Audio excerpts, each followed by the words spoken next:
During a family vacation, my husband's parents made me sit at a separate table. No one spoke to me the whole trip.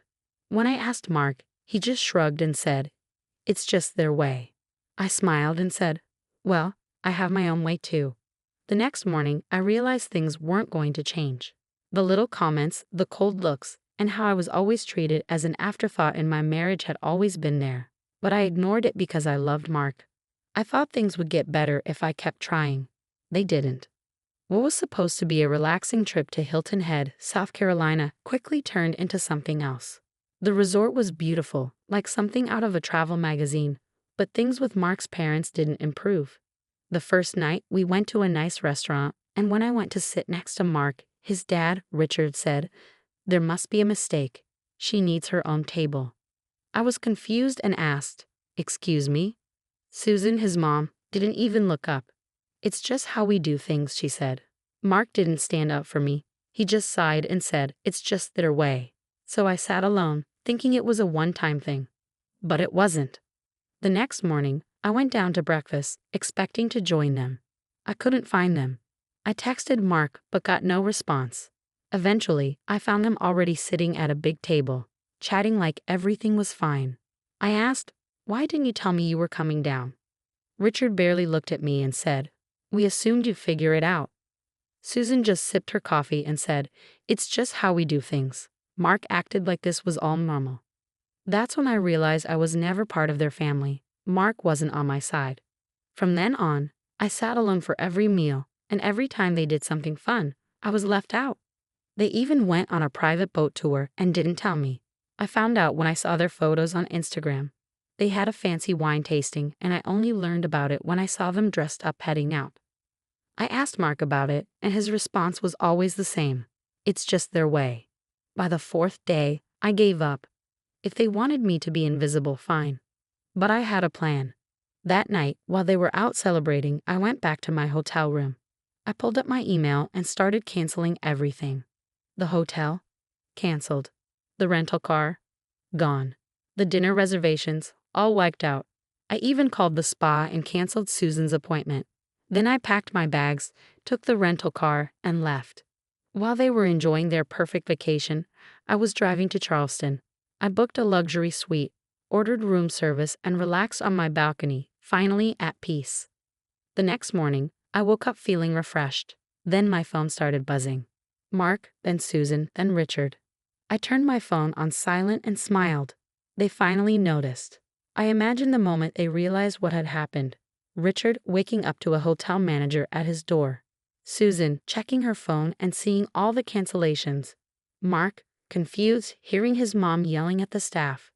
They had no hotel, no car, and no plans. I checked my messages later. Mark was furious, asking where I was and demanding I fix things. I picked up the phone just for fun. "Where are you?" he demanded. "Charleston." "Charleston? What are you doing there?" "Enjoying my silence." Mark asked if I realized what I'd done. I said yes.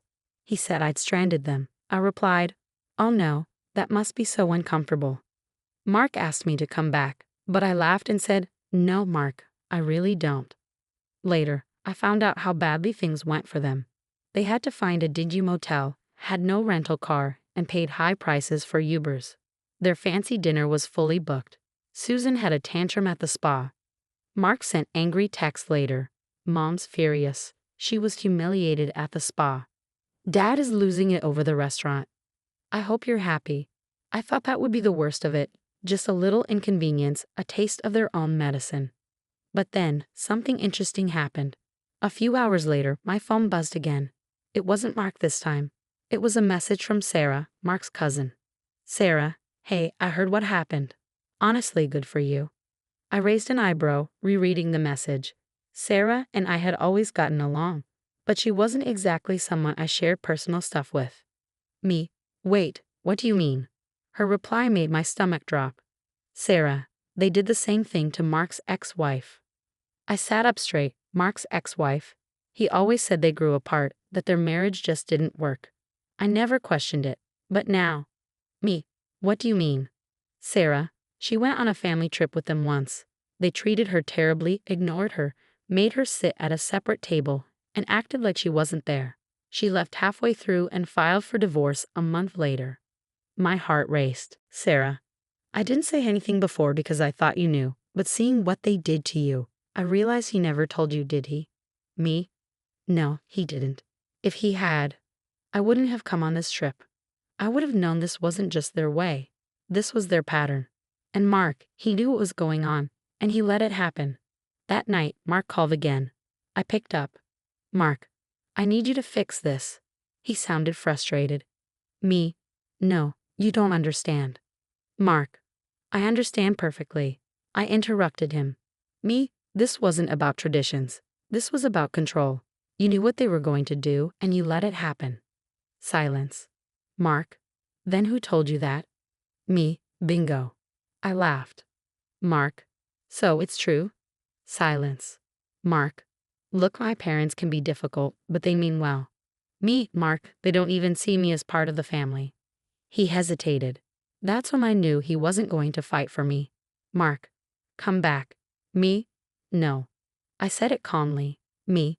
I think I've already fixed it. I hung up. Afterward, I sat there, staring at my phone, feeling furious. Mark had known all along. He had seen this happen before, and he still let me walk straight into it. But something else gnawed at me. If he'd lied about Rachel, what else had he lied about? I decided to do some digging. I searched Facebook for Mark's ex-wife, Rachel. I had never thought to look her up before, but now I needed answers. Her profile was private, but I found her sister, Lauren, and clicked on a post from 2 years ago, right after Rachel and Mark split. Lauren, never let a man's family destroy you. Never let them convince you you're less than you are. My sister deserved better. We all tried to warn her. Never again. I felt sick. I kept scrolling and found an old comment from Sarah. Sarah, I wish she had listened to us. At least she's free now. Lauren, listen to them. I stared at the screen, my heart pounding. I didn't know what to do. Should I message Lauren and ask what really happened? Was I ready for the truth? After a long pause, I took a deep breath and typed. Me. Hey, this is going to sound random, but I think we need to talk. Lauren responded right away. Lauren, I was wondering when you'd reach out. That hit me like a punch. Me, so you know who I am. Lauren, yeah, we've been waiting for this to happen. I froze, fingers hovering over the keyboard. Me, what do you mean? Lauren, Rachel wasn't the first, and she sure wasn't the last. My breath caught. Me, what are you saying? Lauren, Mark has done this before, more than once. His parents have done this before, more than once, and if you're talking to me right now, I'm guessing you've just gone through it too. I felt nauseous. This wasn't just a weird family tradition. It was a game. Mark and his family did this to every woman he brought into his life. They didn't see his partners as family, they saw them as obstacles. And Mark had let it happen every time. Me, why didn't anyone tell me? Lauren, we tried, but Mark always makes sure his girlfriends stay isolated. He tells them his family just has quirks or traditions. He keeps them from asking too many questions. Did he ever tell you Rachel was the problem? I closed my eyes. He had. He painted Rachel as the one who couldn't get along with his family, who made drama out of nothing. But now I knew the truth. Rachel hadn't been dramatic. She'd been trapped. And now, so had I. I couldn't sleep that night. The realization that I'd wasted years with this man burned in my chest. But something else was nagging at me. Why had Mark called me so many times today? Why was he desperate? At 6:00 a.m., I got my answer. A text popped up from an unknown number. Unknown, Mom, this is Officer Daniels with the Hilton Head Police. We need to speak with you about a missing persons report filed by your husband. I sat up fast, nearly knocking my phone over. Me, missing persons report? I immediately called back. When the officer answered, I blurted out. Me, I'm fine. I'm not missing. Officer, ma'am, are you saying you left voluntarily? Me, yes. I left on my own. My husband knows exactly where I am. He's been calling nonstop. The officer sighed. Officer, your husband reported that you left without explanation and haven't been answering his calls. He said he was concerned for your safety. I clenched my jaw. This wasn't concern. It was control. Mark wasn't worried about me. He was trying to force me back. Me, I am fine. I'm in Charleston. I left Hilton Head by choice. I'm not missing, and I do not want my husband contacting me. Officer, would you like to file a formal request for no further contact? I hesitated. Then finally, I exhaled. Me, yes, I would. That was it. The first legal step to ending my marriage. Not long after, my phone buzzed again. It was a message from Susan. Susan, I can't believe you would humiliate us like this. I laughed. I ignored it. Then another message came. Susan, you made Mark involve the police. Do you have any idea how this looks? Oh, I made Mark involve the police. I rolled my eyes and took another sip of my coffee. Then the messages kept coming. Susan, this scammy has done nothing but try to welcome you. Susan, you're being selfish. Susan, you need to come back and fix this. Susan, if you don't come back, Mark is going to make things very difficult for you. I froze. It wasn't even subtle. It was a threat. I stared at the text, rereading it. This wasn't just about control anymore. This was a fight, and I was supposed to give up. But I wouldn't. Not this time. I cracked my knuckles, took a deep breath, and sent one simple message. Me? Perfect. Let's make things difficult then. Then I booked a conference room in Charleston and invited everyone. Mark, his parents, and Sarah. If they wanted a war, I'd give them one. The next morning, I sat in the conference room, waiting. The table was long and empty except for some water bottles and the heavy silence. I didn't have to wait long. The door slammed open, and Mark stormed in first, his jaws so tight I thought his teeth might break. His parents followed, with Susan's heels clicking sharply and Richard's face already red from anger. Sarah came in last, looking unsure, her arms crossed. She nodded at me, but I didn't know if she was here to help, witness, or just watch the drama unfold. I leaned back in my chair. Glad you could all make it, I said. Mark snapped. What the hell is this? I smiled slowly. A conversation. You've been wanting to talk, so let's talk. Richard scoffed, arms crossed. You think this is funny?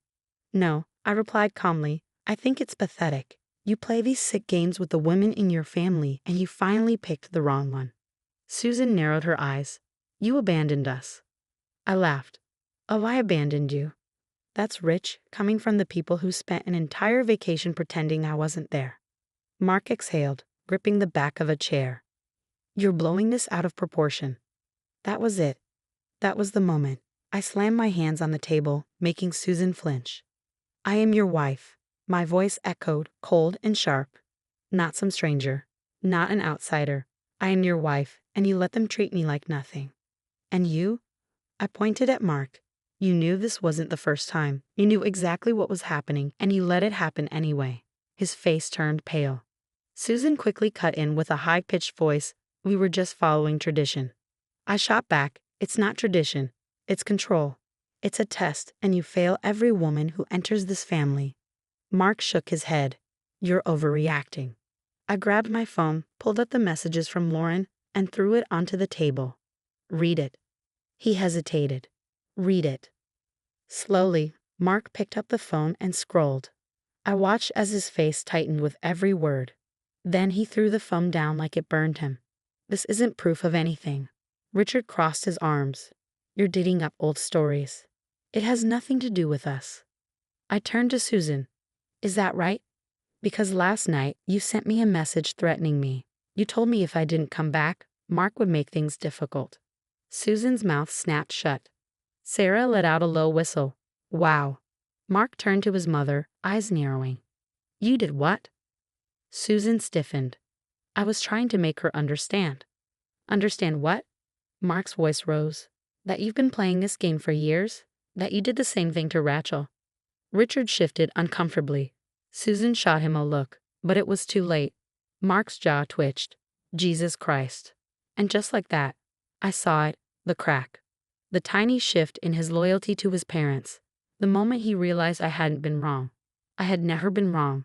Mark turned back to me. For the first time, he actually looked unsure. I stared at him, waiting for something that mattered to come out of his mouth. But instead, he ran his hands through his hair. I can fix this. My stomach dropped.